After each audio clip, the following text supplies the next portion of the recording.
하나님이 용서하시는 근거. 우리는 그리스도 안에서 그의 은혜의 풍성함을 따라 그의 피로 말미암아 속량 곧 죄사함을 받았느니라. 에베소서 1장 7절. 하나님의 사랑을 부추기는 가르침을 주의하십시오.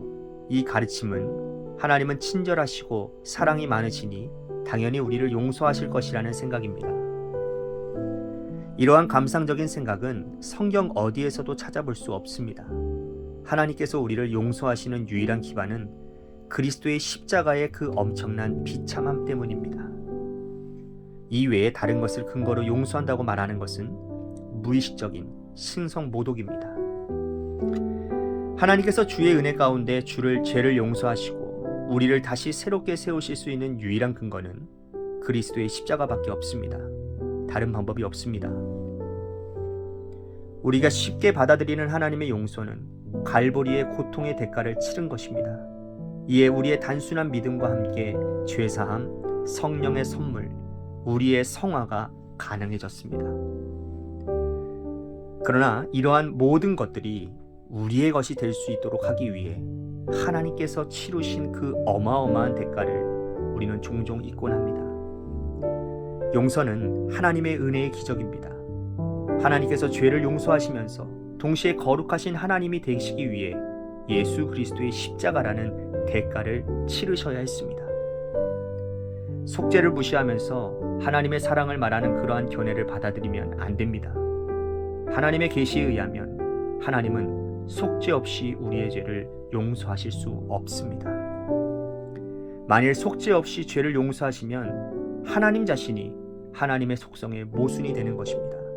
따라서 우리가 용서받을 수 있는 유일한 길은 속죄에 의해 하나님께 돌아가는 것입니다. 하나님의 용서는 이러한 초자연적인 영역에서만 자연스러운 것이 됩니다. 죄사함의 기적과 비교할 때 성화의 체험은 아주 작은 것입니다. 성화는 단지 우리의 죄사함을 우리의 삶 가운데서 놀랍게 표현하는 것입니다. 인간의 가장 깊은 곳에서 감사의 마음이 일어나게 되는 것은 하나님께서 나의 죄를 사해 주셨다라는 사실 때문입니다. 바울은 결코 이 사실을 잊은 적이 없었습니다. 만일 당신이 하나님께서 당신을 용서하기 위해 치르신 모든 대가를 깨닫기만 한다면 당신의 하나님의 사랑에 사로잡히게 될 것이며 그 사랑에 의해 강권될 것입니다. 주님은 나의 최고봉 새벽 묵상, 오늘은 12월 29일 하나님이 용서하시는 근거라는 제목으로 말씀을 나누도록 하겠습니다. 오늘 묵상도요, 어제 묵상에 이어서 용서, 죄사함에 대한 말씀입니다. 어제도 말씀드렸지만 하나님은 분명 사랑이세요. 하나님의 사랑의 속성은 맞습니다. 그런데요, 그 사랑이라고 하는 것이 어떤 감상적이거나 감정적이라고 말하는 게 아니라는 거예요. 챔버스의 표현대로 하나님은 친절하시고 사랑이 많으시니 당연히 우리를 용서하실 것이라고 생각하는 것은 하나님을 잘못 알고 있는 것이고 성경 어디에도 그런 말을 찾아볼 수 없다라는 겁니다. 오히려 하나님은 잘못한 것에 대해서 꾸짖으시고 책망하시고 심판하시는 공의의 하나님이시라는 거죠. 그런 공의의 하나님이 우리를 용서하시는 유일한 근거가 바로 그리스도의 십자가 때문이라는 거예요.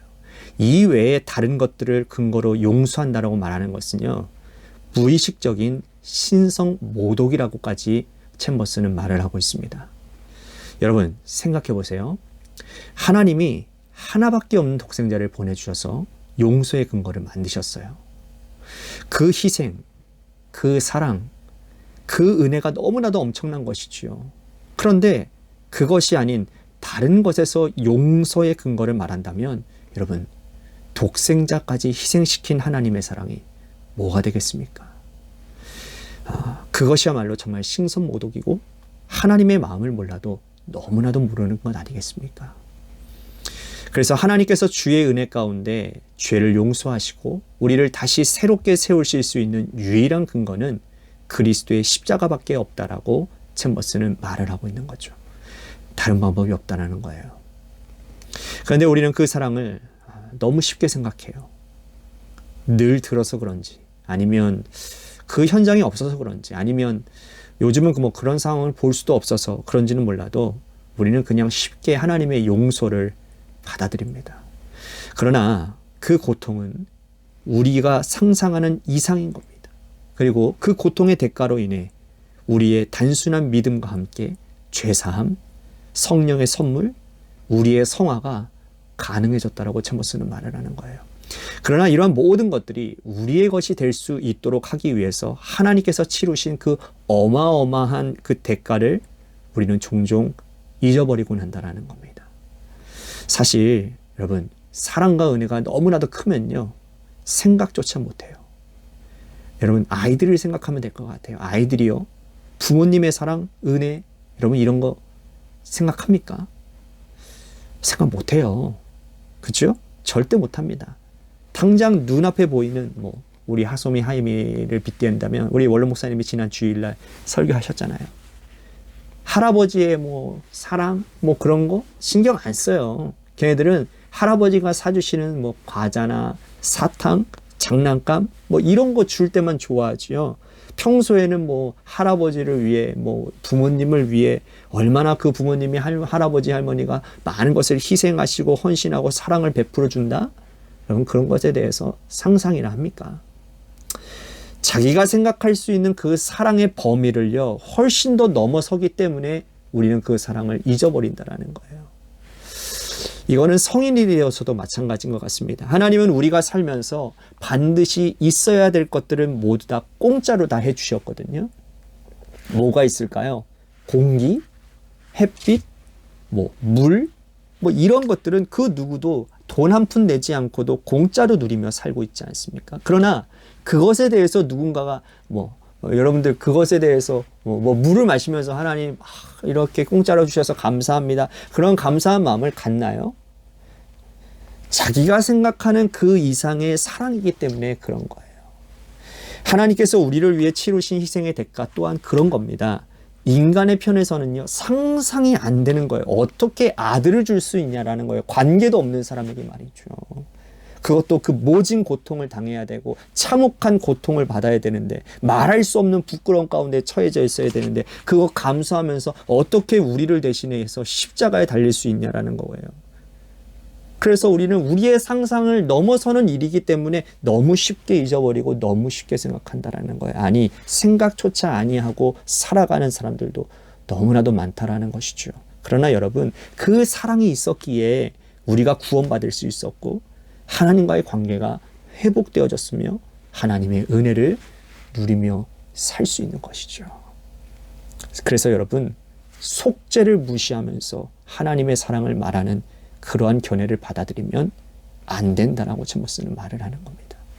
하나님의 사랑의 근거가 바로 속죄이기 때문인 거예요.